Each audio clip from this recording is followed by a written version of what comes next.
Saint মার্টিনের ঘটনা নিয়ে বিএনপির কেমন অবস্থান এবং জামাতের কতটা পারফেক্ট অবস্থান দর্শক একটু তুলনামূলকভাবে আপনাদেরকে দেখাবো। আপনারা জানেন যে সেন্ট মার্টিনে বাংলাদেশের সার্বভৌমত্ব লঙ্ঘিত। সেন্ট মার্টিনে বেপরোয়া আচরণ করছে মিয়ানমারের বিভিন্ন কর্তৃপক্ষ বা বাহিনী বা বিভিন্ন স্টেট অ্যাক্টর অথবা নন স্টেট অ্যাক্টর, দুই গ্রুপের দিকে আমাদের সন্দেহের তীর। যারাই করুক না কেন, বহির্শক্তি আমার দেশের সার্বভৌমত্বের উপর আঘাত এনেছে, সার্বভৌমত্ব লঙ্ঘিত হয়েছে, এতে কোনো সন্দেহ নেই। কারণ আমার দেশের ভূখণ্ডে যোগাযোগ বিচ্ছিন্ন ছিল অনেক দিন, তারা আতঙ্কে থেকেছে। এর আগে আমার দেশের মানুষ মারা গিয়েছে। তো সেন্ট মার্টিন বৈশ্বিক খেলার অংশ হতে পারে, সেন্ট মার্টিন দখল হয়ে যেতে পারে বলেও এই দামি সরকারের তথাকথিত বিরোধী দলীয় নেতা আশঙ্কা প্রকাশ করেছেন যে মিয়ানমার দখল করে নিলে, মানে এ ধরনের চিন্তাভাবনা বা এ ধরনের সন্দেহ অনেকের মধ্যে আছে। আমি মনে করি দেশের মধ্যে আজিজ বেনজির যে ঘটনা, তার চাইতেও বড় ঘটনা হচ্ছে সেন্ট মার্টিনের ঘটনা। অথচ এই বিষয়ে বাংলাদেশের জনগণের আশা আকাঙ্ক্ষার প্রতীক, জনগণের দল বিএনপির কার্যকর কোনো অবস্থান আমরা দেখলাম না। মাইক হাতে পেলে প্রসঙ্গক্রমে সেন্ট মার্টিন নিয়ে দু একটা কথা বলা এক জিনিস, আর আনুষ্ঠানিকভাবে বিবৃতি দিয়ে এ বিষয়ে উদ্বেগ জানানো বা সিরিয়াস কথা বলা আরেক জিনিস।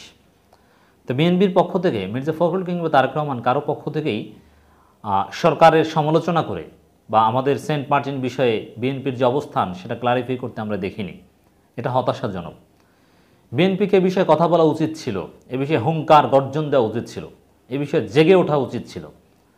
স্বাধীনতা সার্বভৌমত্ব রক্ষায় প্রয়োজনে বিএনপি ঝাঁপিয়ে পড়বে, এরকম কথা বলা উচিত ছিল। তাতেও মিয়ানমার বাংলাদেশ থেকে একটা বার্তা পেত এবং সরকারের সমালোচনা সবচেয়ে বেশি করা উচিত ছিল। কিন্তু না, এরকম কিছুই বিএনপি করেনি।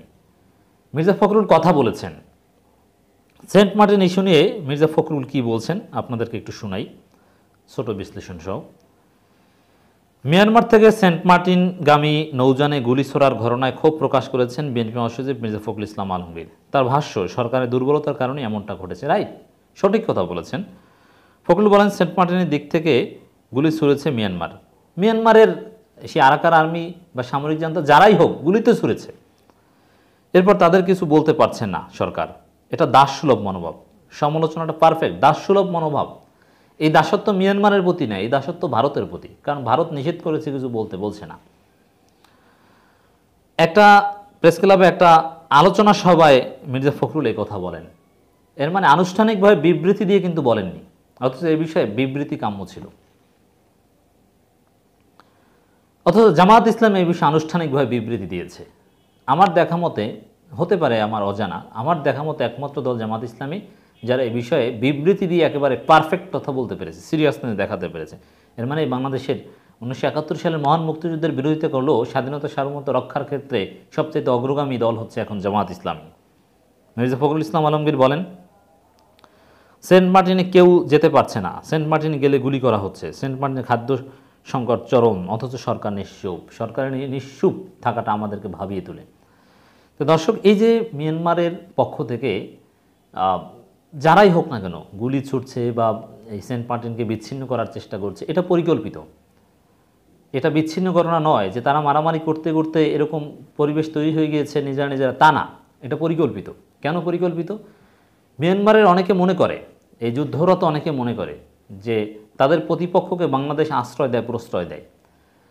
রোহিঙ্গাদের আড়ালে অনেককে ট্রেনিং নেওয়ার সুযোগ দেয় বাংলাদেশ সরকার, আবার সামরিক জান্তার লোকজনকে বাংলাদেশে ঢুকে পড়ার সুযোগ দেয়, তারপরে চিকিৎসা জামাই আদর, তারপরে নিরাপদে দেশে ফিরে যেয়ে আবার যুদ্ধ করতে সহায়তা করে।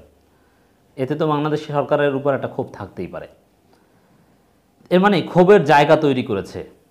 অথচ এখানে বাংলাদেশ সরকার যদি সঠিক পররাষ্ট্রনীতি এখানে অপারেট করতে পারত, সেটা কি? সেটা হচ্ছে যে সরকার মিয়ানমার সরকারের সাথেও যোগাযোগ রাখবে, পর্দার অন্তরালে যারা বিদ্রোহী তাদের সাথেও যোগাযোগ রাখবে এবং সবার সাথে সমান আচরণ করবে।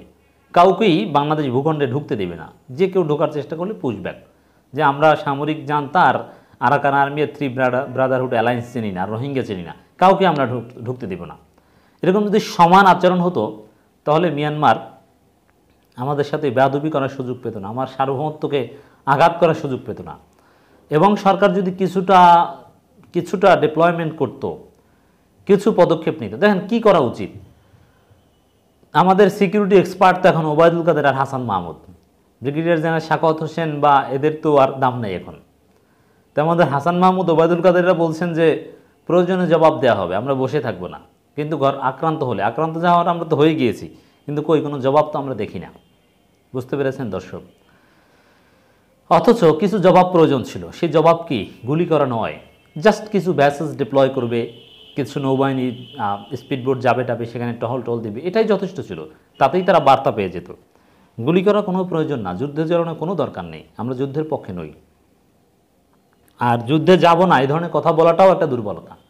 আমার সেনাবাহিনী, বিমান বাহিনী, নৌবাহিনী আছে কি আঙুল চষার জন্য? তাদের এত বাজেট কী জন্য? প্রয়োজনে যুদ্ধে যাবে এই জন্যই। এই জন্য বাংলাদেশে বলা উচিত যে আমরা যুদ্ধ যেতে চাই না, কিন্তু আমার দেশের সার্বভৌমত্ব রক্ষার জন্য আমরা যে কোনো পদক্ষেপ নিতে পারি, এইভাবে বলা উচিত ছিল। কিন্তু সেভাবে বলতে পারেনি। কারণ সেভাবে কেন বলবে? আমাদের দেশের সিকিউরিটি এক্সপার্ট তো এখন ওবায়দুল কাদের। এখানে তো কোনো মিলিটারি পার্সোনেলের দরকার হয় না।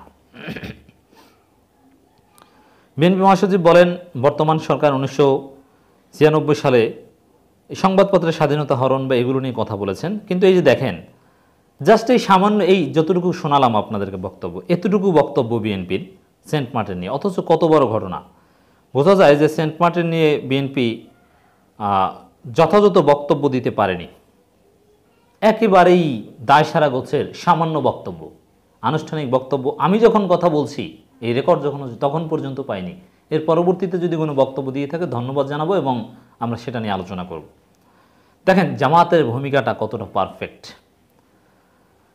দেশের ভৌগোলিক অখণ্ডতা, স্বাধীনতা, সার্বভৌমত্ব রক্ষায় সরকারের নতজানু ভূমিকার নিন্দা ও প্রতিবাদ অধ্যাপক মিয়া গোলাম পরোয়ার। শিরোনামই একেবারেই যথাযথ।